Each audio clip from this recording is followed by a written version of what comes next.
Hello दोस्तों, this is Vivek. Welcome to the geography academy. तो आज हम शुरू करने वाले हैं बहुत ही इंटरेस्टिंग चैप्टर, जो कि है हमारा इन्वायरमेंट। तो इन्वायरमेंट के बारे में हम क्या सीखेंगे आज? सबसे पहले हम ये देखेंगे कि इन्वायरमेंट क्या होता है एक्चुअली में, इसका डेफिनेशन क्या होता है।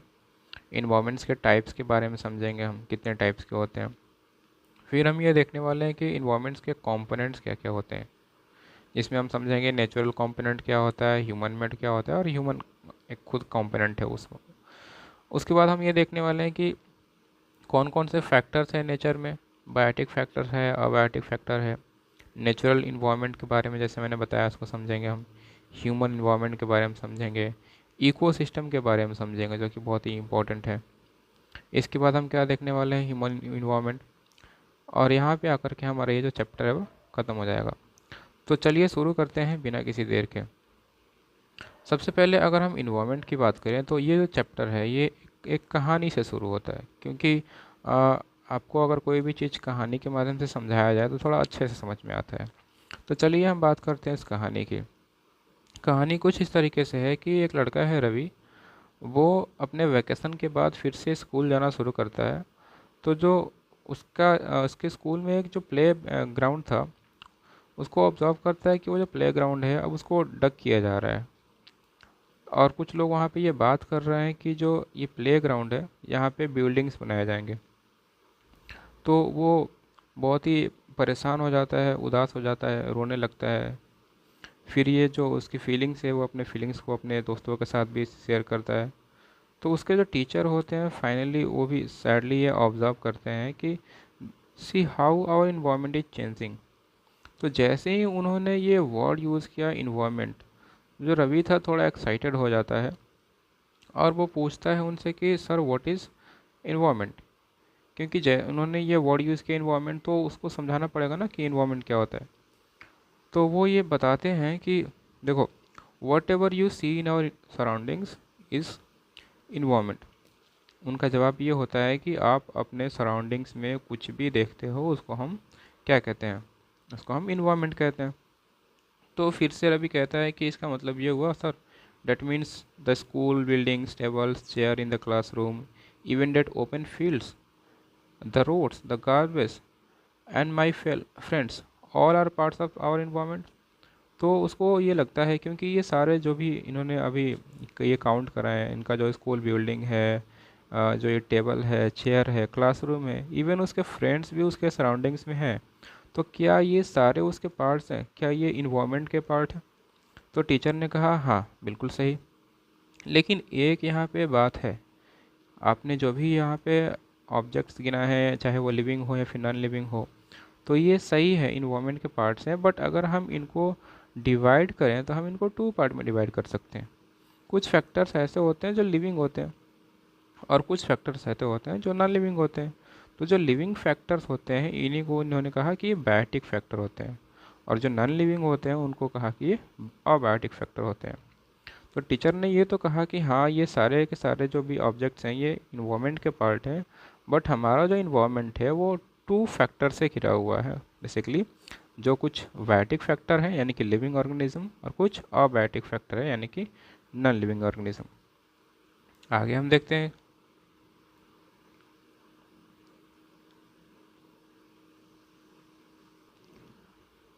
अब इसी पे बात चल ही रहा था कि उसी में से एक और बच्चा, जो क्लासरूम का एक बच्चा होता है, वो खड़ा होता है और कहता है कि why our environment is changing. वो ये जानने के लिए परेशान हो जाता है कि हमारा जो इन्वायरमेंट है वो कैसे बदल रहा है। तो टीचर फिर से ये जवाब देते हैं कि इन्वायरमेंट में कोई भी अगर चेंज हो रहा है, कोई भी अगर मॉडिफिकेशन हो रहा है, that is because of our all needs. वो हमारे नीड्स की वजह से वो चेंज हो रहा है। क्योंकि हम क्या हैं, हम हमारा जो नीड है एज ए ह्यूमन बींग, वो डे बाय डे इंक्रीज़ हो रहा है, जिसकी वजह से हम अपने इन्वायरमेंट को अपने हिसाब से मॉडिफाई कर रहे हैं, और उसको इवन हम डिस्ट्रॉय भी कर रहे हैं। और इसी वजह से हमारा जो नेचुरल सराउंडिंग है, जो हमारा इन्वायरमेंट है, वो एक तरीके से चेंज हो रहा है। तो अभी तक हमने क्या समझा, एक बार फिर से उसको शॉर्ट में एक्सप्लेन करते हैं, और एक यहाँ पे बॉक्स दिया है उसको पहले समझ लेते हैं। Environment is our basic life support system. It provides the air we breathe, the water we drink, the food we eat and the land where we live. यानी कि बहुत ही आसान भाषा में समझाएं तो जो इन्वायरमेंट है वो हमारा बेसिक लाइफ को सपोर्ट करता है, बेसिक लाइफ सपोर्ट सिस्टम है। क्योंकि कोई भी चीज़ हो, चाहे वो हमें एयर चाहिए इन्वायरमेंट से जिससे हम ब्रीदिंग करते हैं, वो भी हमें इन्वायरमेंट से ही मिलता है। चाहे हमें वाटर चाहिए, वो भी हमें इन्वायरमेंट से ही मिलता है। चाहे हमें वो खाना चाहिए, वो भी हमारे इन्वायरमेंट से ही मिलता है। तो इन्वायरमेंट क्या है? हमारा एक लाइफ सपोर्टिंग सिस्टम है। अब फिर से वही सवाल है कि how do human beings modify this natural environment. क्यों किस तरीके से ये जो ह्यूमन बींग्स हैं नेचुरल इन्वायरमेंट को मॉडिफाई कर रहे हैं। तो अभी हमने डिस्कस किया कि हमारा जो नीड है वो दिन पे दिन बढ़ता जा रहा है, वो चेंज होता जा रहा है क्योंकि हम ह्यूमन बींग हैं। तो उसके हिसाब से ये जो ह्यूमंस हैं अपने इन्वायरमेंट को भी मॉडिफाई कर रहे हैं। जैसे कुछ एग्जांपल देखें, the car fumes pollute the air. जो भी हम कार चलाते हैं उसकी वजह से जो धुआं निकलता है उसकी वजह से भी एयर पॉल्यूशन होता है। उसके अलावा अगर हम देखें जो ये जो फ्यूम्स कलेक्ट हो जाते हैं ये एयर में, फिर ये जो हम वाटर कलेक्ट करते हैं पॉट्स में, वो भी एक तरीके से पोल्यूटेड हो जाता है। जो फूड हम सर्व करते हैं वेसल्स में, और जो लैंड हम यूज़ करते हैं बिल्डिंग्स बनाने के लिए, ये सारे जो भी चीज़ें हैं एक तरीके से इन्वायरमेंट में चेंज कर रही हैं। Human beings make cars, mills, factories and manufacture containers. This is how human beings modify natural environment. तो मैंने बताया कि ह्यूमन बींग्स क्या करते हैं अपने हिसाब से, अगर उसको चलना है, कहीं जाना है, तो हमने कार बनाया, मॉडिफाई किया इन्वायरमेंट को, मिल्स बनाया, फैक्ट्रीज़ बनाए, मैन्युफैक्चर कंटेनर्स बनाए। तो ये सारे जो भी चीज़ें हैं हमने अपने नीड को फुलफ़िल करने के लिए बनाए हैं, और इसकी वजह से हमारा जो इन्वायरमेंट है वो चेंज हो रहा है। आगे हम देखेंगे तो ये हम समझेंगे कि इन्वायरमेंट के क्या कंपोनेंट्स होते हैं। तो जब भी हम इन्वायरमेंट के कंपोनेंट्स की बात करें तो इनको हम 3 पार्ट्स में बांट सकते हैं। पहला जो कंपोनेंट होता है वो होता है नेचुरल कंपोनेंट। नेचुरल कंपोनेंट में क्या क्या आएंगे, अभी हमने डिस्कस किया, जो एयर है नेचुरल कंपोनेंट है, वाटर है नेचुरल कंपोनेंट है, लैंड है, जो भी लिविंग थिंग्स हैं बायोस्फीयर में आते हैं। तो ये सारा जो भी है वो नेचुरल फैक्टर्स है। ह्यूमन मेड फैक्टर्स में क्या क्या आएंगे, जो भी ह्यूमन के द्वारा बनाया गया होगा, जैसे जैसे बिल्डिंग्स हो गए, पार्क्स हो गया, ब्रिजेस हो गए, रोड्स, मॉन्यूमेंट्स और इंडस्ट्रीज। तो ये सारे जो भी चीज़ें हैं वो ह्यूमन के द्वारा बनाए गए हैं, इसलिए ह्यूमन मेड कंपोनेंट्स हैं। और ह्यूमन भी खुद में एक कंपोनेंट ही है। तो ह्यूमन में क्या क्या आएगा, ह्यूमन को भी हम अलग अलग लेवल्स पे क्लासीफाई कर सकते हैं। जैसे ह्यूमन एज ए इंडिविजुअल एक कंपोनेंट है, उसके बाद अगर कुछ मेंबर्स बढ़ जाते हैं तो उसकी फैमिली एज ए कंपोनेंट्स है।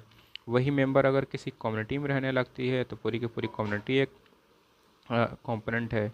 ये जो कम्युनिटी है इसमें अलग अलग रिलीजन के लोग रह रहे होंगे, तो ये भी एक कंपोनेंट है। अब यहाँ पे एजुकेशनल भी एक कंपोनेंट है, जैसे क्लासेस वगैरह जो बच्चे स्कूल में पढ़ रहे हैं, जो ह्यूमन है तो वो भी एक कंपोनेंट है। इकोनॉमिक बेसिस के आधार पर भी हम जो भी यहाँ पे ह्यूमन है उसको क्लासीफाई कर सकते हैं, तो ये भी एक कंपोनेंट है। और पॉलिटिकल सिचुएशन यानी कि कंट्री वाइज भी यहाँ पे जो पॉपुलेशन है वो डिफ़र करती है, अलग अलग यहाँ पे कंट्रीज़ में अलग अलग टाइप्स की पॉपुलेशन रहती है, तो ये भी एक इन्वायरमेंट का कंपोनेंट है। आगे हम ये देखेंगे कि अभी अभी तक हमने ये जो अबव कन्वर्सेशन हुआ था तो इससे हमने ये देखा कि जो भी लिविंग बींग में बेसिकली हम बात करेंगे ऐसा कोई भी प्लेस, पीपल और थिंग जो एक नेचुरल या फिर नेचर को सराउंड करता है, या फिर जो नेचुरल ऑर्गेनिज्म है। इसको मैं समझाता हूँ कि मान लीजिए ये कोई भी एक नेचुरल ऑर्गेनिज्म है, अगर ये नेचुरल ऑर्गेनिज्म किसी भी प्लेस, पीपल या फिर थिंग्स से सराउंडेड है तो इसको हम इन्वायरमेंट बोलेंगे। तो बेसिकली अगर डिफाइन करना है इन्वायरमेंट से तो हम ये कह सकते हैं the place, people, things, nature that surrounds any living organism is called environment. यानी कि कोई भी ऐसा ऑर्गेनिज्म जो कि किसी प्लेस के द्वारा, किसी पीपल के द्वारा या फिर थिंग और नेचर के द्वारा सराउंडेड है तो उसको हम बोलेंगे इन्वायरमेंट। तो इन्वायरमेंट के हमने अभी फैक्टर्स की बात किया तो 2 फैक्टर्स मैंने बताया, एक बायोटिक होता है, एक अबायोटिक होता है। तो जो बायोटिक वर्ल्ड है ये एक लिविंग वर्ल्ड है, यानी कि इसमें क्या क्या आएंगे, प्लांट्स आएगा, एनिमल्स आएगा, ह्यूमंस भी आ जाएंगे इसमें। अबायोटिक फैक्टर्स की बात करें तो इसको डिस्कस किया था कि नॉन लिविंग ऑर्गेनिज्म होते हैं, जैसे लैंड हो गया, सॉइल हो गया, वाटर हो गया, ये एयर हो गया, ये सारे क्या हैं, ये सारे अबायोटिक फैक्टर्स हैं। अब हम अलग अलग ये समझेंगे कि नेचुरल इन्वायरमेंट क्या होता है बेसिकली। तो नेचुरल इन्वायरमेंट में हमने अगर डिस्कस अगर हम करें नेचुरल इन्वायरमेंट के बारे में, तो हम ये समझ सकते हैं कि जो लैंड है, वाटर है, एयर है, प्लांट्स हैं, एनिमल्स हैं, ये सारे मिल करके क्या बनाते हैं, ये सारे मिल करके नेचुरल इन्वायरमेंट बनाते हैं। अब कुछ यहाँ पे वर्ड्स दिए गए हैं, जैसे लिथोस्फेयर, हाइड्रोस्फेयर, एटमॉस्फेयर, बायोस्फेयर। तो ये आपने क्लास 6 में पढ़ा होगा, अगर नहीं पढ़ा होगा तो इसको हम लोग डिस्कस कर लेंगे अभी। जैसे अगर हम लिथोस्फेयर की बात करें तो यहीं पे हम देख लेते हैं इसको। ये जो यहाँ पे डायग्राम दिया गया है, आप ये ऑब्ज़र्व कर रहे होंगे कि ये क्या है, लिथोस्फेयर है। लिथोस्फेयर का मतलब क्या होता है, जैसे अगर ये हमारा अर्थ है तो अर्थ का जो ये सरफेस है, जो अपर पार्ट है, इस सरफेस को हम लिथोस्फेयर बोलते हैं। लिथोस्फेयर में बेसिकली क्या होता है, अगर आप इसको थोड़ा और गौर से देखेंगे, थोड़ा डीप में जाएंगे, तो ये जो अर्थ है कई लेयर्स में बटा हुआ है। आपने पढ़ा होगा क्रस्ट के बारे में, फिर मेंटल आता है, फिर कोर आता है। तो ये जो अपर क्रस्ट होता है और साथ में मेंटल का भी कुछ पार्ट, मेंटल नहीं, जो एस्थनोस्फेयर होता है मेंटल में, इसका कुछ पार्ट, इन दोनों को कंबाइनली हम कहते हैं लिथोस्फेयर। अगर आपको फिर भी नहीं समझ में आ रहा तो आप बस ये समझिए कि जो अर्थ का अपर पार्ट है जिस पे सॉइल पाया जाता है उसको हम लिथोस्फेयर कहते हैं, जो लैंड वाला पार्ट है। अगर हम हाइड्रोस्फेयर की बात करें तो वैसा एरिया जहाँ पे वाटर डोमिनेट, जैसे ओशन हो गया, सी हो गया, तो ये सारे जो एरिया जहाँ पे वाटर क्या डोमिनेट करता है उसको हम हाइड्रोस्फेयर कहते हैं। वैसे ही अगर एटमॉस्फेयर की बात करें तो जो एयर है, जहाँ पे एयर डोमिनेट करता है, जो हमारा इन्वायरमेंट इन्वायरमेंट नहीं बोलेंगे बेसिकली, जो हमारा अपर पार्ट है अर्थ का, उसको हम क्या बोलेंगे, एटमॉस्फेयर। अब एक और यहाँ पे वर्ड आपको दिख रहा होगा, बायोस्फीयर। तो बायोस्फीयर क्या होता है कि अगर ये हमारा एटमॉस्फेयर है, ये लिथोस्फेयर है और ये हाइड्रोस्फेयर है, तो ये जो बीच का पार्ट हमें दिख रहा है, ये जो बीच का पार्ट हमें दिख रहा है, इसको हम क्या कहते हैं, इसको हम बायोस्फीयर कहते हैं। यानी कि वैसा स्फेयर, वैसा प्लेस जहाँ पे लिथोस्फेयर, बायोस्फेयर एंड हाइड्रोस्फेयर तीनों एक साथ इंटरेक्ट कर रहे हों, उसको हम बोलेंगे बायोस्फेयर। और बायोस्फेयर ही एक ऐसा प्लेस है जहाँ पे कोई भी लाइफ एग्जिस्ट कर सकता है। अकेले ना ही वाटर पे लाइफ एग्जिस्ट कर सकता है, ना ही लिथोस्फेयर पे और ना ही एटमॉस्फेयर में। तो ये जो एक बायोस्फेयर है, एक ऐसा नैरो एरिया है, एक ऐसा नैरो जोन है जहाँ पे लाइफ एग्जिस्ट करता है। तो ये वर्ड्स मैंने आपको समझाया कि लिथोस्फेयर, बायोस्फेयर और हाइड्रोस्फेयर क्या होता है। यहाँ पे दिया भी गया है कि जो लिथोस्फेयर है, lithosphere is a solid crust and hard top layer of the earth. It is made up of rocks, minerals and covered by the thin layer of soil. अभी मैंने बताया कि ये जो सॉइल का जो अपर लेयर होता है या फिर जो ये रॉक्स और मिनरल्स होते हैं, ये सारे के सारे कहाँ पाए जाते हैं, ये लिथोस्फेयर में ही पाए जाते हैं। It is an irregular surface which various landforms has mountains, plateaus, plains, valleys. Landforms are found over the continents and also on the ocean floor. तो अब इसमें क्या है बेसिकली, इसका मतलब क्या है, देखिए ये कह रहा है कि जो लिथोस्फेयर होता है वो एक इरेगुलर स्ट्रक्चर है, इरेगुलर सरफेस है। इरेगुलर करने का मतलब कि कहीं भी आपको ऐसा फ्लैट सिंपल नहीं दिखेगा, यानी कि इसका जो टोपोग्राफी है वो चेंज होता रहेगा। कहीं पे आपको माउंटेन्स दिखेंगे, कहीं पे आपको प्लेट्यूज दिखेंगे और कहीं पे आपको प्लेन्स दिखेंगे। यानी कि इसका जो सरफेस एरिया है वो कन्वर्ट होता रहता है। तो ये क्या है, इरेगुलर है, ये रेगुलर नहीं है। और ये जो टोपोग्राफी जो है, माउंटेन, प्लेट्यूज और प्लेन्स हैं, ये सिर्फ लिथोस्फेयर में ही नहीं पाए जाते हैं बल्कि ये हाइड्रोस्फेयर में भी पाए जाते हैं। यानी कि ये ओशन और जो भी सीज होती हैं उनमें भी पाए जाते हैं ये। Lithosphere is domain that provides a forest. ये ऑब्वियसली बात है कि जो लिथोस्फेयर है, लिथोस्फेयर में हमें फॉरेस्ट पाया जाएगा। फॉरेस्ट कहाँ पे पाया जाएगा, वैसे तो है नहीं कि फॉरेस्ट वाटर में पाया जाएगा या फिर फॉरेस्ट जो है एटमॉस्फेयर में पाया जाएगा। तो लिथोस्फेयर में ही फॉरेस्ट पाया जाता है। जो ग्रासलैंड्स होते हैं ग्रेजिंग के लिए, वो भी लिथोस्फेयर में पाए जाते हैं, जिस पे हम एग्रीकल्चर करते हैं, लैंड पे सेटलमेंट करते हैं, जहाँ पे हम अपना घर बना कर रहते हैं, ये सारा एरिया कहाँ पे आता है? ये सारा का सारा एरिया लिथोस्फीयर पे आता है। इसके बाद हमने अभी डिस्कस किया कि हाइड्रोस्फीयर क्या क्या होता है। तो the domain of water is referred as hydrosphere. तो मैंने बताया कि वैसा एरिया जहाँ पे जो वाटर है वो डोमिनेंट होगा उसको बोलेंगे हाइड्रोस्फीयर। यानी कि वैसा एरिया जहाँ पे वाटर क्या डोमिनेंट हो उसको बोलेंगे हाइड्रोस्फीयर। अब हाइड्रोस्फीयर में क्या क्या आएगा? वैसा कोई भी प्लेस जहाँ पे वाटर हो, जैसे जो वाटर के सोर्सेज होंगे, different lakes, rivers, seas, ocean, water bodies. तो ये सारे जो भी यहाँ पे हम देख रहे हैं कि वाटर के सोर्सेज हैं, इनको हम क्या कहते हैं? इनको हम हाइड्रोस्फीयर कहते हैं कम्बाइनली। अब ये भी किसी भी लिविंग बीइंग के लिए काफ़ी ज़्यादा एक तरीके से इसेंशियल होते हैं, इंपॉर्टेंट होते हैं। एटमॉस्फेयर क्या होता है ये भी हमने डिस्कस किया। The atmosphere is the thin layer of air that surround the earth. यानी कि अगर ये हमारा अर्थ है तो अर्थ के सराउंडिंग में ये जो एयर है, एयर का एक पतला सा लेयर होता है, इसी को हम क्या कहते हैं? एटमॉस्फेयर कहते हैं।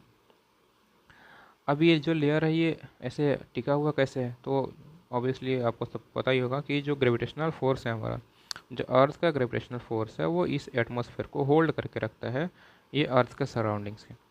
और ये जो एटमॉस्फेयर है ये हमें प्रोटेक्ट करता है। जो भी यहाँ पे हार्मफुल रेज हैं, स्कॉचिंग हीट है सन का, इससे हमें ये प्रोटेक्ट करते हैं। अब इसकी क्या खासियत है, इसकी क्या क्या कैरेक्टरिस्टिक्स हैं? तो इसमें हम देखेंगे कि नंबर ऑफ़ गैसेस पाए जाएंगे, डस्ट पाया जाएगा, वाटर वेपर होता है। और अगर कोई भी चेंज हो रहा है एटमॉस्फेयर में तो वो क्लाइमेट और वेदर को भी चेंज कर सकता है। जैसे एग्जांपल लेते हैं, मान लीजिए कि जो एटमॉस्फेयर है, अभी मैंने बताया कि इसमें गैसेस वगैरह भी पाए जाते हैं। तो एक गैस है CO2। तो अगर इसका अमाउंट बढ़ जाता है हमारे एटमॉस्फेयर में, तो इसके अमाउंट की बढ़ने की वजह से आपको पता होगा कि ग्लोबल वार्मिंग होती है या फिर क्लाइमेट चेंज होगा। तो यही बताया गया है कि अगर कोई भी चेंज होता है इनके स्ट्रक्चर में या फिर कॉम्पोजिशन में, तो उसकी वजह से वेदर चेंज हो सकता है, फिर क्लाइमेट चेंज हो सकता है।